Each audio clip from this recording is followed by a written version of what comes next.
Olá pessoal, seja muito bem-vindo. Você que é do setor da construção, você que não é do setor da construção, hoje nós vamos falar sobre alguns assuntos muito interessantes sobre a nossa indústria da construção.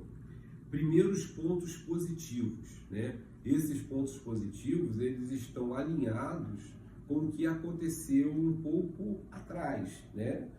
Por exemplo, para que nós possamos entender melhor esses pontos positivos de hoje, quais são os pontos positivos? Primeiro, que a Cebic projetou um crescimento de 3 e agora já emitiu uma nota com uma nova projeção para crescer 3,5%, ou seja, a construção civil, a indústria da construção em fase de expansão. Depois nós tivemos uma outra nota também, que é do Ministério de Trabalho e Emprego, que aponta que a indústria da construção gerou 1.700.000 vagas de trabalho com carteira assinada, né, do setor da construção civil. Então, assim, é um outro ponto bastante positivo. Depois temos a CNI, que é a Confederação Nacional da Indústria. A pontuação, né, da previsão de investimento no Brasil cresceu esse mês 2,5%, fechando aí a 46,4 pontos. O que significa isso? Significa que o mercado, que o investidor, ele está olhando e está acreditando no crescimento do Brasil. Temos também a reação positiva do mercado imobiliário. Muitos projetos em andamento no Brasil inteiro e até fora do país. E isso fez com que aquele mercado imobiliário que até pouco tempo estava totalmente parado, né? Não havia negócio no mercado imobiliário, corretores, investidores, o mercado estava muito difícil. Agora esse mercado começa a reagir. Então, como nós podemos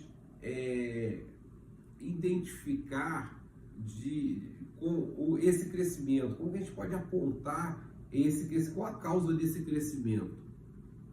Uma das causas que nós podemos aqui afirmar, certamente, é olhando um pouco para trás. Ou seja, quando o Brasil se deparou com aquela pandemia que afetou o mundo inteiro, né, do Covid-19, o que ocorreu com a construção civil? Muitos empreendimentos, prédios, construções de condomínios, né, edificações, obras de infraestrutura, ou seja, grandes obras foram paralisadas, né? Essa é uma realidade. E, inclusive, muitas construtoras, subconstrutoras, incorporadoras, enfim, grandes empresas foram até a justiça buscar uma liminar para que pudesse ganhar mais tempo na entrega daqueles projetos que já estavam firmados ali, já estavam atrasados ali com seus clientes, né? Terminando a pandemia, muitas construtoras, principalmente construtoras pequenas, não tiveram condições de retornar ao mercado, não tiveram condições financeiras de concluir aqueles projetos que foram interrompidos no meio do caminho. Então, qual é a alternativa que essas pequenas construtoras têm? Buscar parcerias com outras construtoras, com incorporadoras, né, com investidores. Porém, gente, isso não é um projeto simples, né? Você, por exemplo, começou a construir um prédio, no decorrer ali do decorrer da obra, você precisa interromper, né, como aconteceu durante a pandemia. Depois você não tem caixa, e aí você buscou um investidor para aquele projeto, dado ali o aporte financeiro que precisa ser investido. Gente, não é fácil, é muito difícil. Requer ali diversas negociações, né?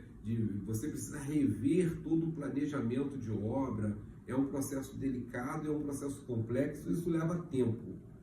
Então, se a gente juntar, né, se fizermos um mix de toda essa situação lá da pandemia, o reflexo vem agora, né? O que está acontecendo agora?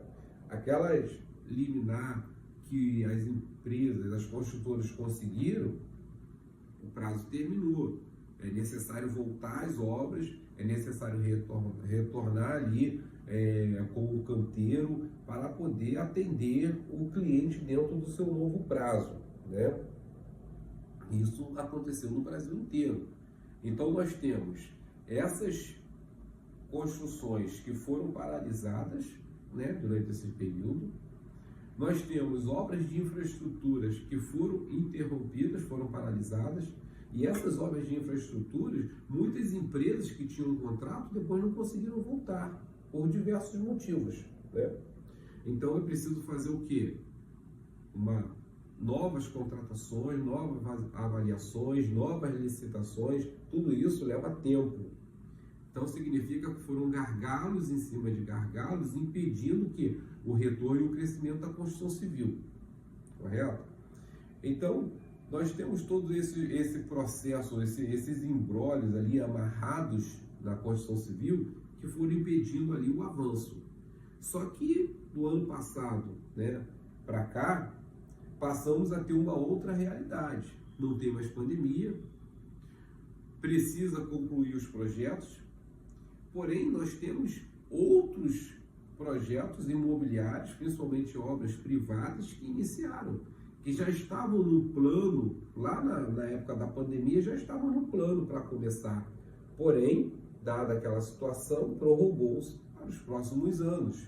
Mas lá atrás já estava pronto, estava projeto, terreno, enfim, todo o projeto concluído, e muitas construtoras estavam dentro dessa realidade. Edifícios, condomínios que precisavam ser construídos, precisavam ser restaurados, obras de infraestrutura que precisavam ser feitas e aquelas que foram paralisadas. Então, assim, juntando tudo isso, temos a realidade de hoje, 2024. E qual é a realidade de hoje, 2024, resumidamente falando? É você pegar todas essas obras que estavam lá atrás, que precisam agora sair, os projetos que estavam lá atrás, que foram interrompidos, que iria começar, mas que devido àquela pandemia foram prorrogados para os meses posteriores, para os anos posteriores, e agora já começaram. Você tem obras de infraestrutura que foram interrompidas, que agora voltaram, e você tem obras de infraestruturas novas, novos contratos, novas licitações, que já estão começando também ou já começaram. Então, o que nós temos hoje no Brasil? Grandes obras em andamento, muitas novas e muitas obras que foram paralisadas lá atrás. Então, isso tudo faz com que hoje o Brasil ele venha a se transformar realmente num grande canteiro de obra. Está gerando muita oportunidade. Então, assim, gerar 1.700.000 empregos em 8 meses significa o quanto está forte o setor da indústria da construção civil no Brasil, né? Isso é um fato. A gente precisa lidar com essa realidade. E aí falta o quê? Falta mão de obra. Falta mão de obra qualificada para muitos setores. Inclusive, a gente vem falando isso tudo no nosso canal. Agora, o gargalo. O que pode amanhã paralisar? O que pode neutralizar, interromper esse crescimento aí da nossa indústria da construção? Nós temos primeiro a situação tributária do país, que já é de conhecimento de todos. A situação tributária do Brasil precisa ser revisada, né? Então, assim, é uma situação muito delicada. Por um outro lado, nós temos o aumento da mão de obra, né?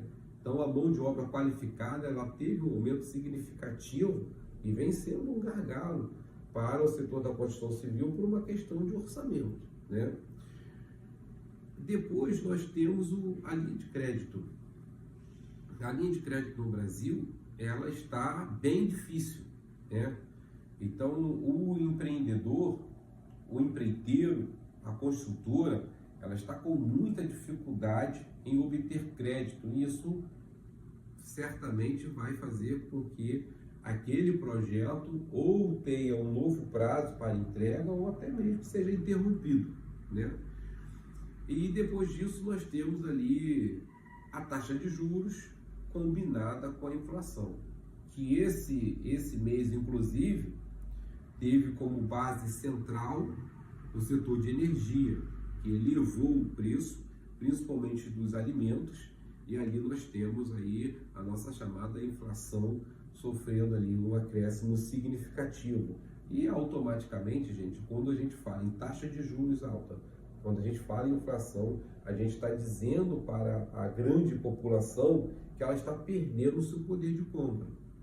Porque se aquela família comprava, por exemplo, 3 litros de leite, no mês seguinte ela vai comprar 2.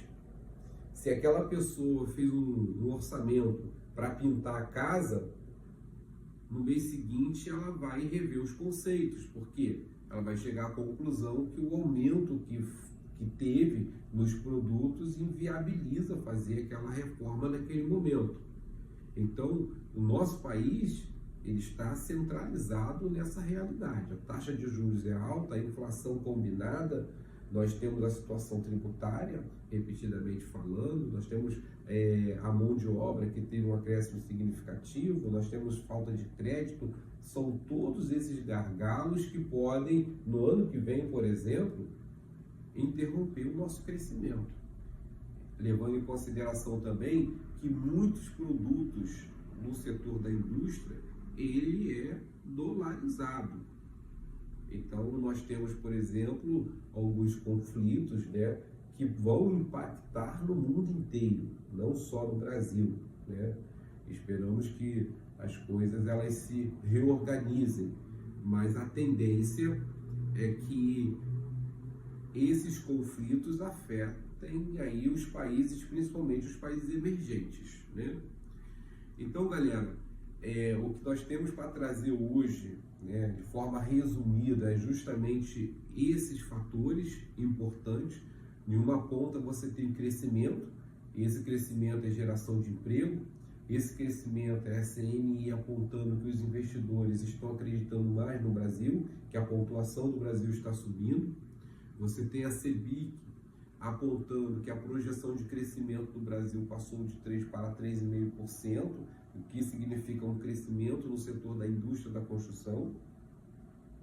Por um outro lado, você tem todos esses fatores que eu também já mencionei anteriormente, que podem interromper, né, o nosso crescimento, que é a situação tributária, a taxa de juros, a inflação, o aumento da mão de obra, né, a falta de crédito para futuros investimentos. Então, assim, são fatores que a gente precisa ficar muito atento, né?